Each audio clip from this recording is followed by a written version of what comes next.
Assalamualaikum warahmatullahi wabarakatuh. Alhamdulillahi rabbil alamin. Wabihi nasta'inu ala umuri dunya waddin.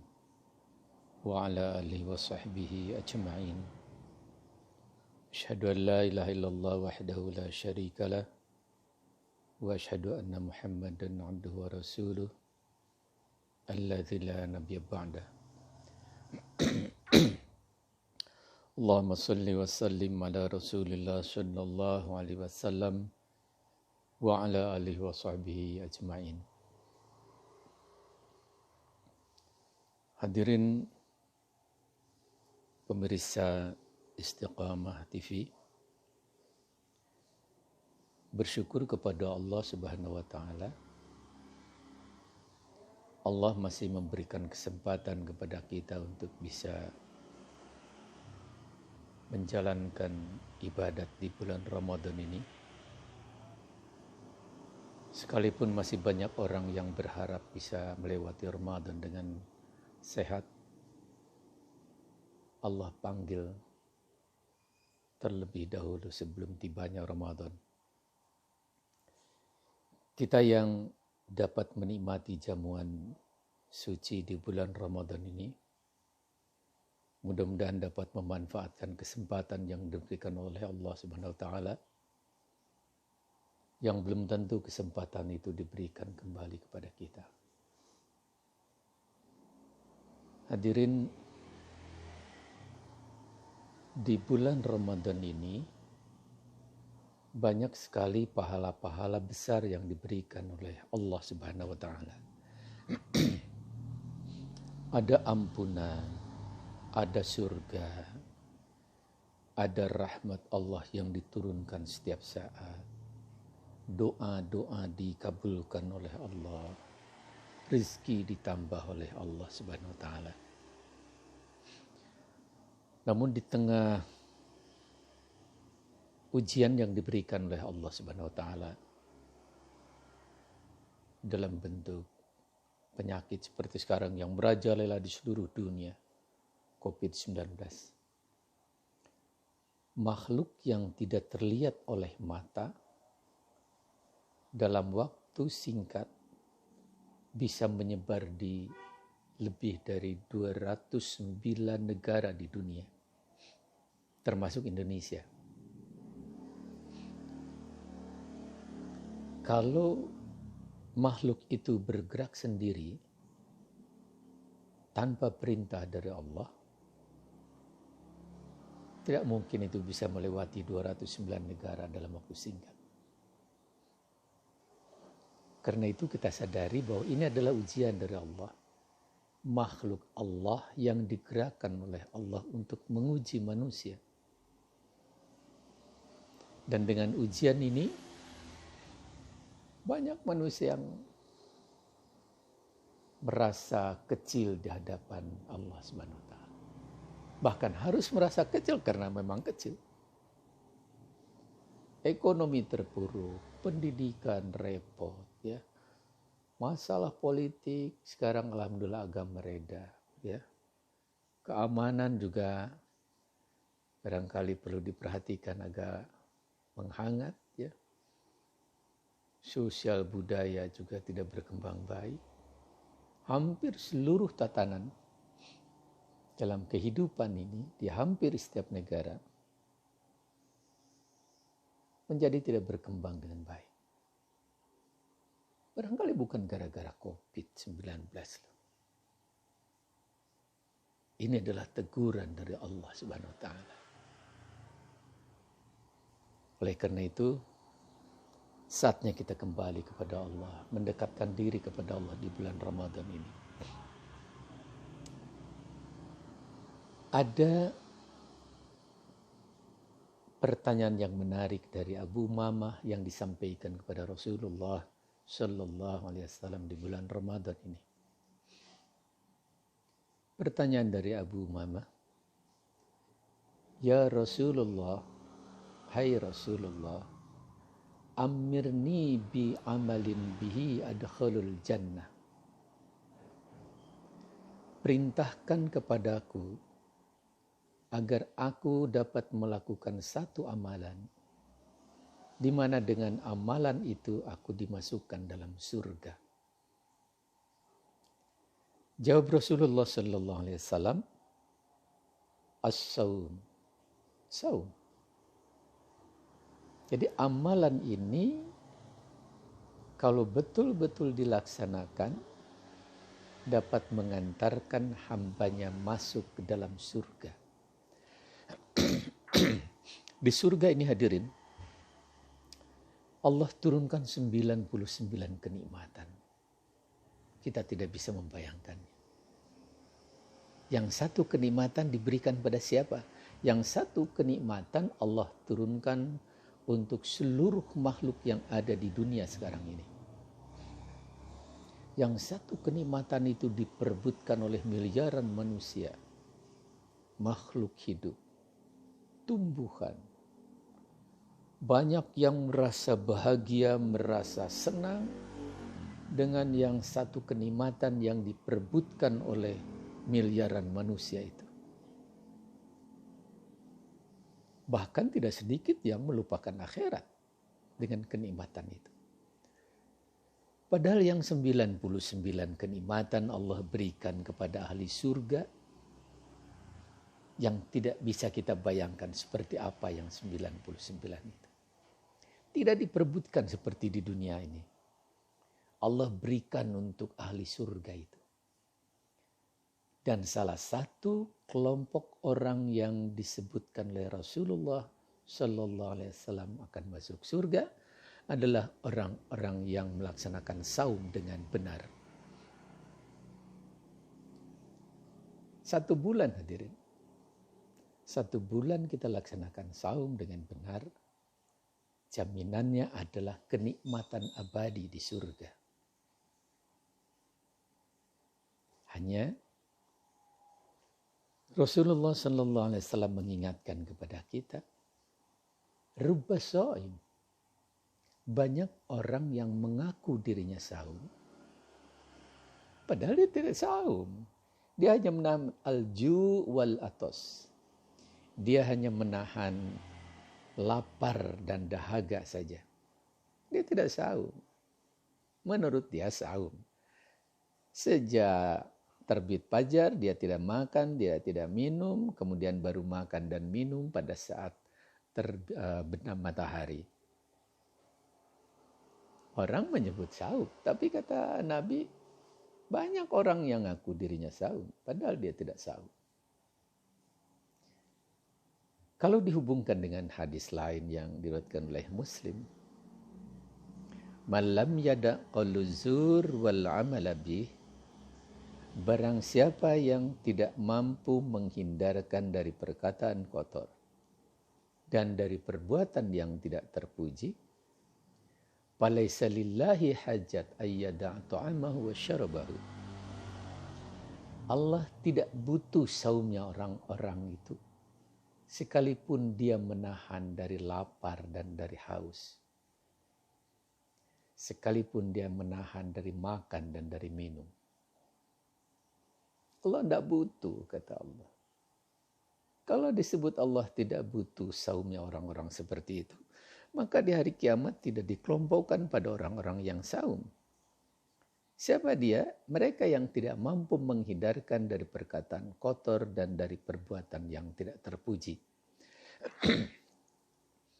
Perkataan kotor seperti dusta, memfitnah, barangkali bergunjing, mendolimi orang, atau hasud pada sesama, bertengkar, saling menyakiti, saling bongkar rahasia, saling mematikan.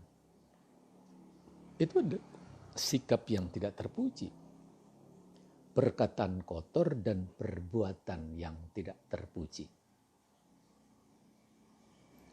Ada seorang yang pagi-pagi dia sahur, kemudian terbit matahari dia berhenti makan, terbit fajar dia berhenti makan dan minum. Baru setelah terbenam matahari dia mulai berbuka. Kemudian ditanya sama istrinya, "Pas sekarang sudah saum keberapa?" Mungkin dia bilang, "Oh, saya sudah melaksanakan 4 hari saum." Padahal selama 4 hari, dia bertengkar terus dengan teman-temannya. Dia menyakiti sesamanya. Dia memfitnah. Dia mendolimi. Dia tidak bersahabat dengan saudara-saudaranya. Saling merusak nama baik. Saling menghancurkan. Saling mematikan karakter. Itu adalah perkataan kotor dan perbuatan yang tidak terpuji. Tapi selama 4 hari dia disebut dia sedang saum. Padahal ketika manusia mengharapkan pahala di hari kiamat, kemudian orang bersangkutan minta pahala saum kepada Allah, barangkali kata Allah, "Falaisa lillahi hajat ayyada tu'amahu wa syarabahu." Allah tidak butuh saumnya orang-orang yang tidak bisa menghindarkan dari perkataan kotor dan dari perbuatan yang tidak terpuji, sekalipun dia menahan dari makan dan dari minum. Habis, tidak ada pertolongan di hari kiamat kecuali amalan kita sendiri. Dan amalan yang dapat menolong kita adalah amalan yang dilakukan ikhlas karena Allah.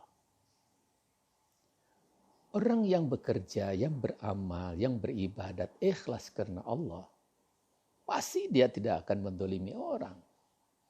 Dia tidak akan marah ketika pekerjaannya dicaci. Ketika saya bekerja ikhlas untuk memperoleh ridha Allah, pada saat ada orang yang mencaci pekerjaan kita, kenapa harus marah? Kita hanya berharap ridha Allah loh. Bukan berharap ridho dan pengakuan dari orang yang mencaci, bukan. Orang yang ikhlas akan tenang, tidak akan marah-marah. Tidak akan berkata kotor. Tidak akan melakukan perbuatan-perbuatan yang tidak terpuji. Karena itu tanamkan dalam diri kita keikhlasan dalam beribadat.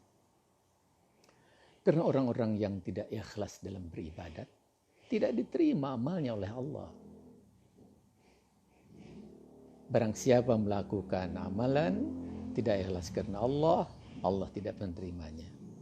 Kata Nabi, "Innallaha la yaqbalul a'mal illa ma khalasalah." Allah tidak akan terima amal seorang kecuali apa yang diikhlaskannya. Ikhlas itu murni untuk memperoleh ridha Allah. Bukan karena manusia. Kalau masih beramal karena manusia, tidak masuk pada kelompok mukhlisin, kelompok ikhlas. Saya bekerja karena ingin mendapatkan pujian dari manusia, itu bukan karena Allah. Itu riya. Dan Allah tidak terima itu. Kalau saya bekerja karena kasihan, karena takut pada manusia, karena ingin mendapatkan pengakuan atau penghargaan, atau karena kemanusiaan semata, itu tidak termasuk pada ikhlas untuk memperoleh ridha Allah. Ikhlas itu murni. Murni karena Allah. Kalau ada campuran karena manusia, itu tidak murni lagi. Yang tadi karena kasihan, membantu karena kasihan, membantu karena takut, membantu karena ingin dihargai, ingin dihormati, itu karena manusia. Saatnya kita geser dari amalan karena manusia ke amalan karena Allah. Karena kalau tidak dilakukan itu, di hari kiamat manusia akan bertanya kepada Allah, "Ya Allah, kenapa kami tidak dicatat sebagai orang yang melakukan amal saleh? Padahal di dunia kami lakukan amal saleh." Apa kata Allah?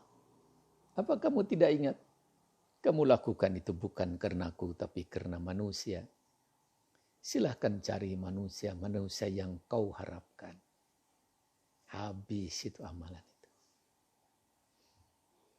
Kemudian dalam hadis qudsi, Allah Subhanahu wa taala mengingatkan kepada kita. Di hari kiamat nanti, malaikat menyodorkan kitab yang masih disegel kepada Allah. Kitab itu isi catatan amal kita. Kata Allah, buang kitab itu. Kata malaikat, kata Allah, demi keagunganmu ya Allah. Kata malaikat, demi keagunganmu ya Allah, isi catatan dalam kitab ini semua yang baik-baik. Kata Allah, isi catatan dalam kitab itu tidak dimaksudkan untuk memperoleh ridhoku. Buang kitab itu, kata Allah. Rugilah. Berapa banyak bangunan yang sudah kita bangun, masjid atau musola, atau panti asuhan, atau fasilitas sosial. Tapi berapa banyak yang ikhlas karena Allah yang kita bangun itu. Berapa tahun, berapa belas tahun atau berapa puluh tahun kita bekerja, setiap hari datang ke kantor. Tapi berapa lama yang ikhlas karena Allahnya. Dan berapa banyak yang datang ke kantor karena absen atau karena takut oleh atasan. Tinggal kita hitung. Karena itu usia manusia adalah usia keikhlasan. Karenanya jangan menghitung berapa banyak amalan yang sudah kita lakukan, berapa banyak usaha membantu sesama yang sudah kita lakukan. Tapi yang harus dihitung, berapa banyak yang ikhlas kita lakukan karena Allah Subhanahu wa taala. Mudah-mudahan di bulan Ramadan ini Allah memberi hidayah kepada kita, di mana di sisa usia ini kita diberikan kenikmatan oleh Allah untuk beribadat dengan ikhlas kepadanya. Berdoa dengan ikhlas. Bisa menikmati bacaan sujud dengan baik. Bisa menyampaikan doa demi doa dengan penuh khusyuk kepada Allah Subhanahu wa taala. Mudah-mudahan Allah menyayangi kita dan menjadikan kita hambanya sebagai calon-calon penghuni surga. Amin ya rabbal alamin. Barakallahu li wa lakum. Terima kasih. Assalamualaikum warahmatullahi wabarakatuh.